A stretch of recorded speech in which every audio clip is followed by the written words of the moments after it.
పేద బడుగు బలహీన వర్గాల ఆశాజ్యోతి, పేద వర్గాల గుండె చప్పుడైనటువంటి విజయవాడ తూర్పు నియోజకవర్గ మాజీ శాసనసభ్యులు గౌరవనీయులు శ్రీ వంగవీటి మోహన్ రంగ గారి పేరు మీద ఈ రోజున ఒక మంచి కార్యక్రమాన్ని ప్రారంభించుకోవడం సంతోషం.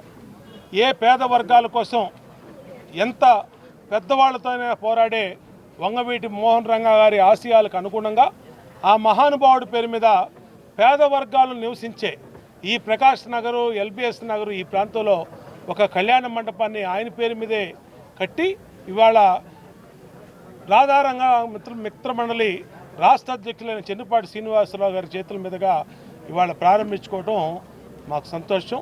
ఈ నియోజకవర్గంలో ఆ మహానుభావుడి పేరు మీద కళ్యాణ మండపం ఏర్పాటు చేసుకోవడం కూడా నా పూర్వజన్మ సుకృతంగా భావిస్తూ ఉన్నా. ఎందుకంటే ఈరోజు కూడా పేద వర్గాలకి తక్కువ గుర్తొచ్చే కష్టం వస్తే పేరు రంగా గారు. మరి ఆయన చనిపోయి ఇన్ని సంవత్సరాలైనా ఇవాళకి రాష్ట్ర వ్యాప్తంగా ఇన్ని విగ్రహాలు పెడతా ఉన్నారంటే, ఇన్ని కళ్యాణ మండపాలు పెడతా ఉన్నారంటే చరిత్రలో చిరస్థాయిగా మిలిచిపోయే మరణం లేని జననం వంగవీటి మోహన్ రంగ గారు.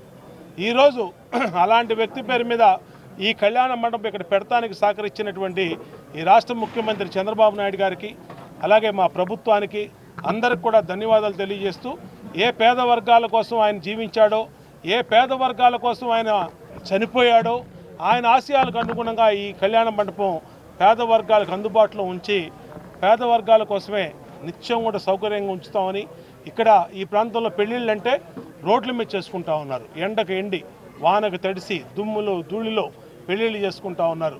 అలాంటి పరిస్థితి ఈ రోజు నుంచి ఫుల్ స్టాప్ పెట్టి రంగా గారు పేరు మీద మంచి సౌకర్యవంతంగా ఉన్న కళ్యాణ మండపాన్ని ఏర్పాటు చేసాం. పేదవాళ్ళందరికీ ఉచితంగా ఇస్తాం. ఖచ్చితంగా ఆ మహానుభావుడు ఆశీస్ సాధన కోసం ఈ నియోజకవర్గ శాసనసభ్యుడిగా నిరంతరం పేదలకు అండగా ఉంటామని తెలియజేస్తూ ఆ మహానుభావుడికి శ్రద్ధాంజలి కలిసి సెలవు తీసుకుంటాం.